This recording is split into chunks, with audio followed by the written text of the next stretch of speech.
So I'm gonna need you to do is just give me your full name. Well, your whatever name you want to go by. Hi, my name is Tobias.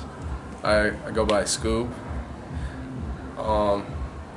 Tobias James Gallegos is the full name if you want that, but that's that. All right, bet. And are you from the Valley? Yeah, I was born and raised. Oh, nice. So, I'm not from here. You know, I've been here for 12 years, but there's a big distinctive difference between people who grew up here and people who come to the Valley. Exactly. What would be one of the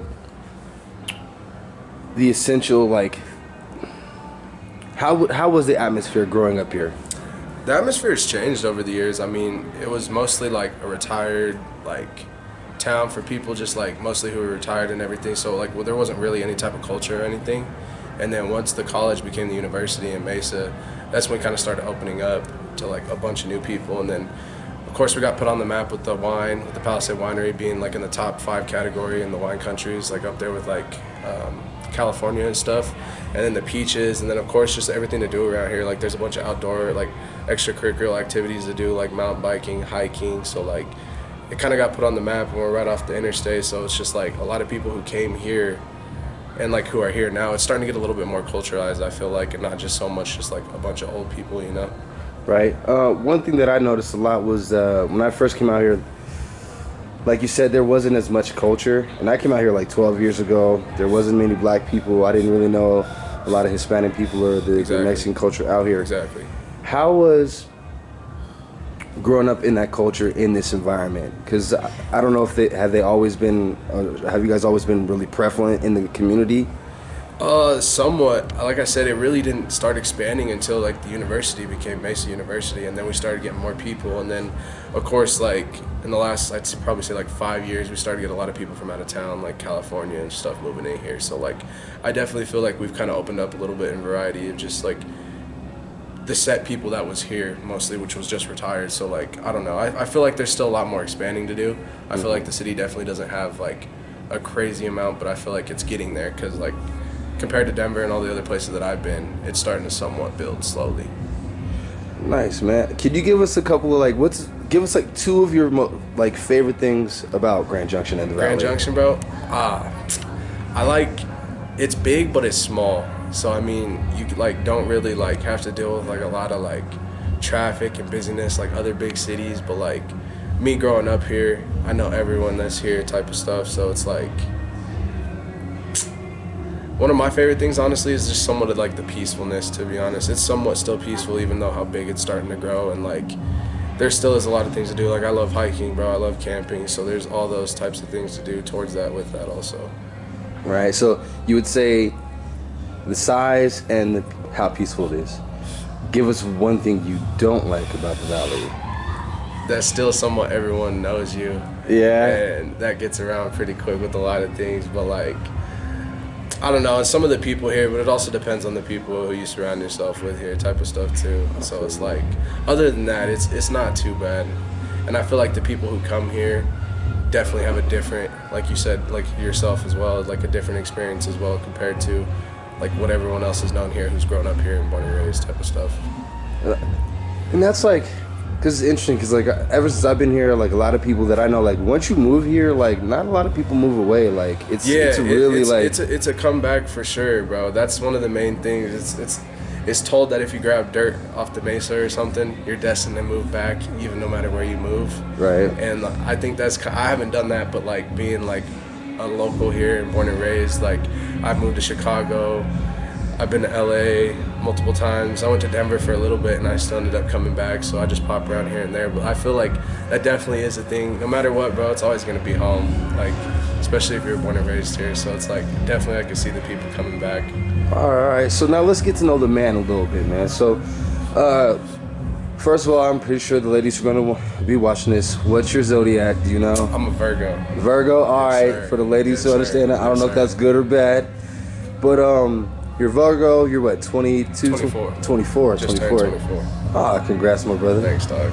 I gotta say, one of the things that I noticed about you is how you carry yourself. Mm-hmm. And I like younger guys, because like for me, I'm 34, you know what I'm saying? And I'm always looking at the younger, you know, generation, because you guys are really making a lot of moves, whether it's social media, whether it's locally.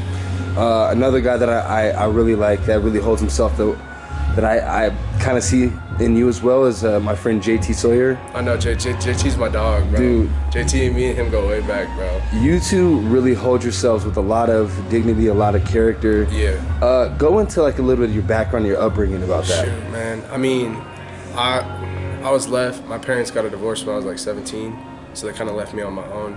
So I had to figure out things for myself at that age. So it's been like a long 8 years of figuring a lot of things out. But like my dad and them, they still raised me to a good character. I hold myself to somewhat of standards of what they raised me. But like even with everything growing up here, like I've been around all this scene type of stuff. Like when Twisted Turtle was open, my homie Bird, he started Treehouse. I don't know if you ever heard of that. No. But Treehouse was a brand that he started on his own. And he was running college nights at Twisted Turtle. And so we would get that stuff popping with all the college. Like I'm still tapped in with Mesa, and I've been around Mesa when I was still in high school, so I know everyone there type of stuff. So like, I don't know, we really built like a thing for ourselves to be known like that. Like college nights was always popping. Bird was making decent income off of that, and like with our music stuff, like we started with that, and we kind of put Grand Junction on the map with some of my groups, like music and stuff. But like, I don't know, we're still trying to get a culture for this place. Like in Colorado, like in Denver, they still don't have any like music artists popping off. So it's like every city usually has, or every spot usually has someone to like put the city on, to put the culture on, to put everything else on. And so like, I feel like my goal is right now to try to invest in that as much as possible. Now you make music too? Yeah, we make music. All right, do a plug in real quick. Sway Crew, you can check us out on Spotify, Apple, iTunes, SoundCloud. We dropped the album like in 2020. It was one of our newest albums. We haven't done stuff since because all the homies been busy. But like, I'm trying to venture on with some of my homies in Denver who are trying to put Denver on the map.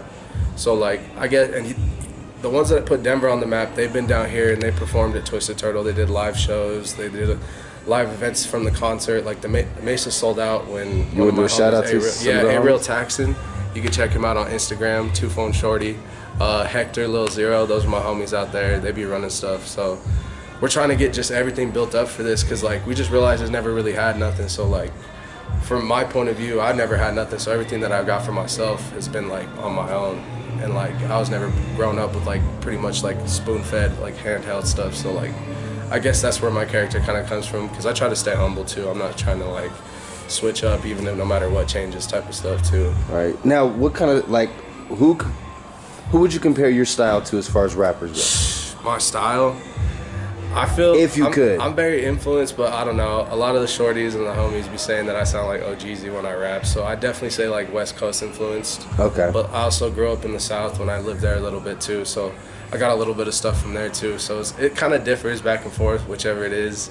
Trying to hit a little bit of R&B, you know. So I guess it ranges. Okay. I guess the day of what I'm feeling, I guess, type of stuff. That's what's up, my boy over here being versatile. Mm-hmm. Got to. It seems like a lot of young men that go through a lot, especially in this community, really pride themselves on building themselves up on what they can do. And if you could tell a lot of men in this community or around the world, what's a big way to make sure that you believe in yourself? What's a step that you take? Shoot, man. I mean, whatever you speak into the universe, I guess, is like my type of motto. Like, whatever you speak out there is what you're going to give back. So, like, I always try to genuinate, like, just good influences, like, stand on, like, I mean, I was always told that as a man, the only thing you got in this world is your word. So, like, if you ain't got your word, then you ain't pretty much shit. So it's like, you got to stand on that ground, I guess. And so that's what I kind of hold myself to. I don't really try to go back on anything, and I try to be the person who I am no matter what, if anything goes on. Dang, all right. So let's, final question. It's for the ladies. What advice can you get the ladies when it comes to dealing with the opposite sex? Don't be so trifling, man. A lot of girls here be trifling on some stuff. They think they're too good, or they just try to use people for what they got. So it's like, I don't know, they expect to be treated a certain way, but it's like, if you want to be treated certain that way, don't try to sit there and take advantage of a fool or like try to play a fool, because that's all girls are around here nowadays. I feel like they just play games, and that's why like I kind of like try to stay away from all that, because I'm like, you see a real girl when you can, but then they'll show your true colors here. So like, you really can't, like, I don't know, you really can't like trust the situation, I guess. You gotta like, I'm not trying to jump into anything. I'm trying to wait for a shorty who's actually down, like. Yeah. But I guess just like stand true on your word. Don't try to play a nigga for sure. Like, just be about it. be straight up, be upfront on what you want, and I feel like you get the same stuff back, honestly. Thank you very much, man. This is my boy Scoob. He's gonna be in a regular episode of the podcast. We're gonna talk more about his music, but give a shout out, put a plug in one more time for everybody. Yes, sir. You can hit my homie A-Real Taxon on Instagram, Lil Zero on Instagram. Mine's Sway Scoob, that's my IG. Them boys out there doing hot stuff, so when they come down, I could probably get them plugged in with you too, because we down to get everything in motion and get everyone tapped in so everyone's eating. Let's do it. Let's do it. Yes, sir.